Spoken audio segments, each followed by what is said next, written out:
नमस्कार, मी प्रीती स्वागत करते तुमचं रुचकर कट्ट्यावर। आज आपण पाहणार आहोत खुसखुशीत अशी बटाटा भजी। सोडा न वापरता टम्म अशी फुगणारी भजी पाहण्यासाठी आपण जाऊयात किचनमध्ये।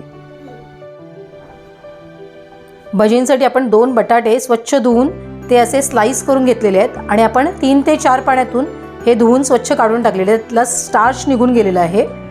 त्यानंतर आपण इथे एक मोठी वाटी आपण इथे बेसन घेतलेलं आहे। त्यानंतर आपण धणे, लसूण, आलं आणि मिरची हे वाटून घेणार आहोत। त्या पद्धतीने अशी वाटून पेस्ट केलेली आहे। इथे थोडंसं लाल तिखट, हळद, मीठ आणि कोथिंबीर एवढंच साहित्य आपल्याला लागणार आहे। सुरुवातीला आपण बेसन भिजवून घेऊया। त्यासाठी आपण थोडं थोडं पाणी टाकून बेसन भिजवणार आहोत।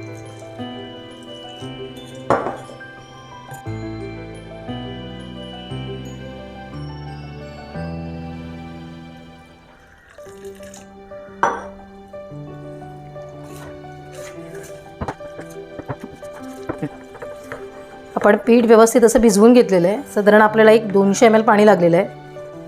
पण पाणी आपण सगळं एकत्र नाही टाकायचं आहे।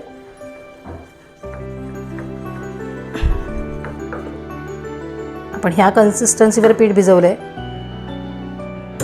आता आपण ह्याच्यामध्ये लाल तिखट आणि हळद घालून घेऊया। लाल तिखट,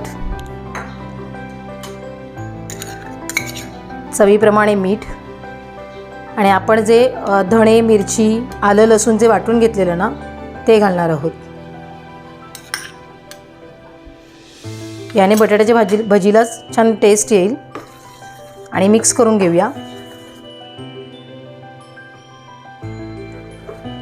तर हे सगळं व्यवस्थित मिक्स झालं आहे। पुन्हा एकदा आपल्याला कन्सिस्टन्सी चेक करायची आहे। थोडंसं पाणी लागलं तर तुम्ही घालून मिक्स करून घ्या। हे बघा, अशी कन्सिस्टन्सी हवी, बोरिंग कन्सिस्टन्सी। आता आपलं पीठ तयार आहे।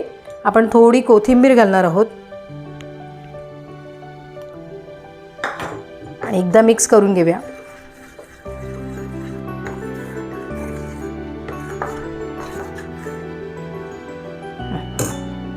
भजी छान अशी टम्म फुगली पाहिजे म्हणून आपण इथे गरम तेल घालणार आहोत।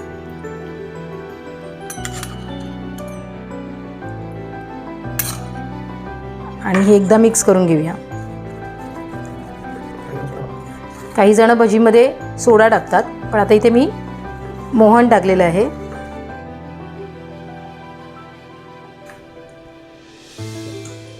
आता आपण तेल ठेवले तापवायला। आपलं तेल तापलेलं आहे।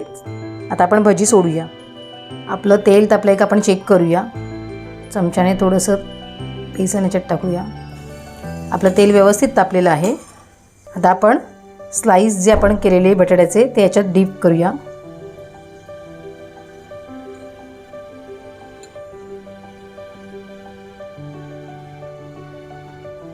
छान असं कोट करून घ्यायचं आहे आणि आता आपण असे उलटं करून आपण तेलात सोडूया।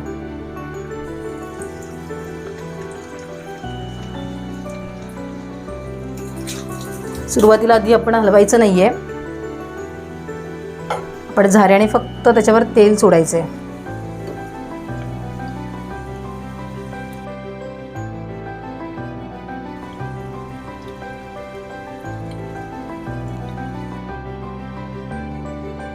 अशाच पद्धतीने आपण सगळ्या भज्या ज्या आहेत त्या एक एक करून सोडून घेणार आहोत।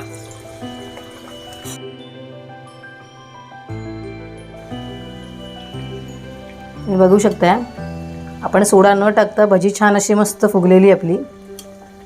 हे बघा, छान मंद गॅसवर आपण ह्या फ्राय करून घ्यायच्या आहेत।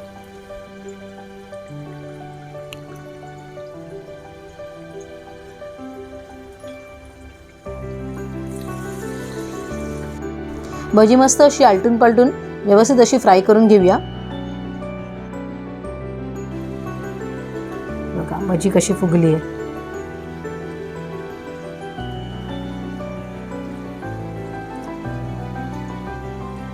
अशा पद्धतीने आपण सगळ्या भज्या काढून घेऊया। अशा पद्धतीने आपली छान अशी मस्त टम्म फुगलेली कुरकुरीत अशी बटाट्याची भजी तयार झालेली आहे.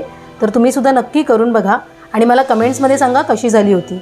जर हा व्हिडिओ आवडला असेल तर व्हिडिओला लाईक करा, कमेंट्स करा, बेल आयकॉनवर क्लिक करायला विसरू नका आणि अशाच नवीन नवीन रेसिपीजसाठी पाहत राहा रुचकर कट्टा.